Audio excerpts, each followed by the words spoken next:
Bonjour, bonjour et bienvenue sur ce nouveau podcast.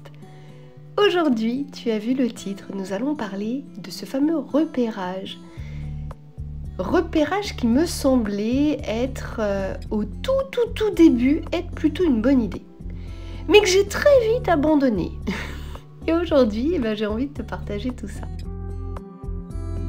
Alors si tu débarques ici sur cette chaîne YouTube, eh bien sache que je suis Amélie et je suis photographe chez Milly Photographe de l'Instant et ce depuis 12 ans en Bretagne. Je suis également accompagnatrice de chefs d'entreprise pour les aider à gérer au mieux leur vie professionnelle et personnelle.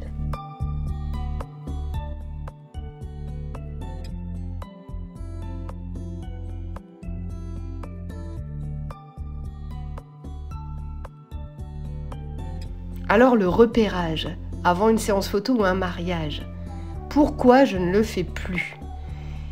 Eh bien c'est très simple.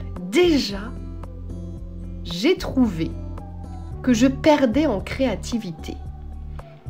Le fait de repérer les lieux, je savais que j'allais faire, admettons, mes photos de couple à tel endroit avec les mariés. Qu'il serait de bon ton de faire les photos de groupe, plutôt à cet endroit, etc., etc. Ce qui fait que le jour J, j'étais dans mes petits chaussons et c'était pour moi très simple et je ne réfléchissais pas trop puisque j'avais déjà anticipé tout ça. Alors oui, ça peut être intéressant effectivement pour anticiper et on se dit, justement, ça peut me laisser libre cours à plus d'énergie pour avoir plus de créativité le jour J. Et moi je trouvais que c'était le contraire. Je trouvais que justement, à cause de ça, je perdais en spontanéité.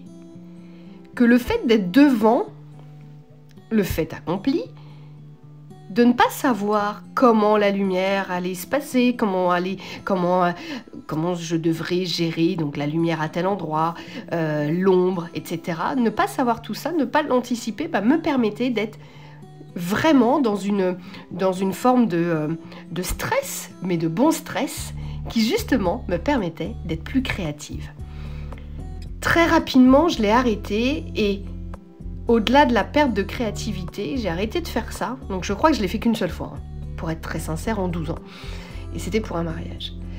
Je l'ai arrêté, j'ai pas continué parce que ça me coûtait très clairement de l'argent.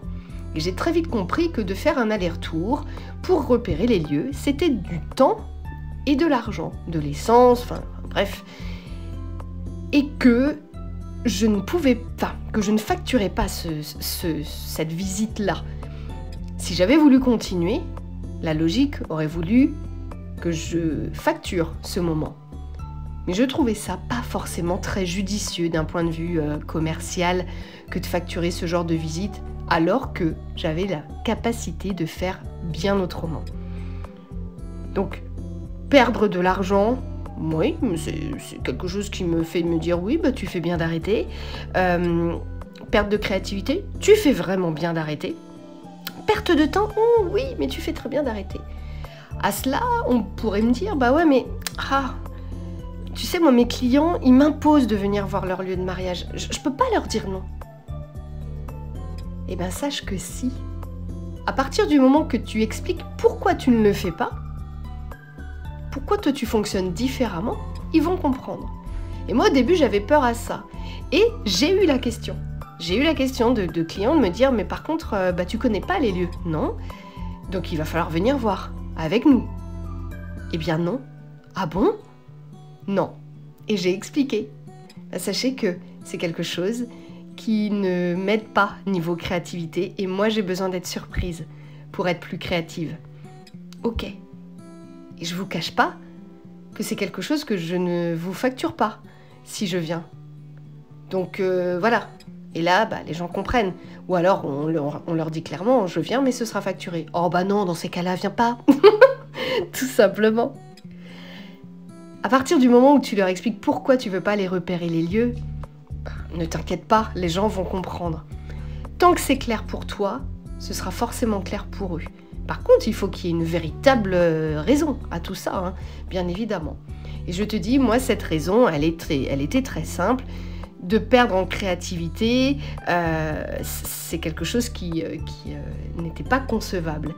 Et le mariage, alors je parle beaucoup du mariage parce que c'était souvent le cas en mariage en tout cas, le mariage à mon sens peut être très vite redondant, parce qu'une journée de mariage, elle se passe toujours à peu près de la même chose. En tout cas, chez nous en France, c'est toujours à peu près pareil.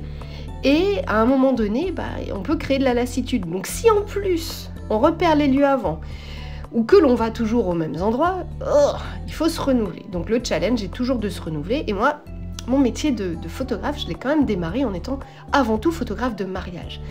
Et comme j'avais en tête quand même de pérenniser mon entreprise pour plusieurs années, et j'ai très vite compris qu'il y avait des choses à revoir. Et notamment cette histoire de repérage. Alors je sais pas comment toi tu fais, ce que tu aimes faire ou pas faire, mais n'hésite pas à le dire en commentaire, à partager et nous dire écoute, moi je repère les lieux et je vais t'expliquer pourquoi. Je trouve ça hyper intéressant. Voilà, ça ce n'est que mon avis. Je vous ai expliqué pourquoi je ne le faisais pas. Maintenant, j'entends parfaitement qu'il y ait des personnes pour qui c'est essentiel et voilà, qui auront les arguments pour me dire voilà, tu comprends bien que c'est essentiel pour moi de repérer les lieux. Ok, pas de souci. Voilà ce que j'avais envie de te partager aujourd'hui. J'espère que tu as passé un bon moment à mes côtés durant ces quelques minutes de podcast. On se retrouve la semaine prochaine, mardi à 9 h pour une nouvelle vidéo ici sur cette chaîne YouTube. En attendant ce moment, je te dis à très bientôt, ici, là-bas ou ailleurs, qui sait. Ciao.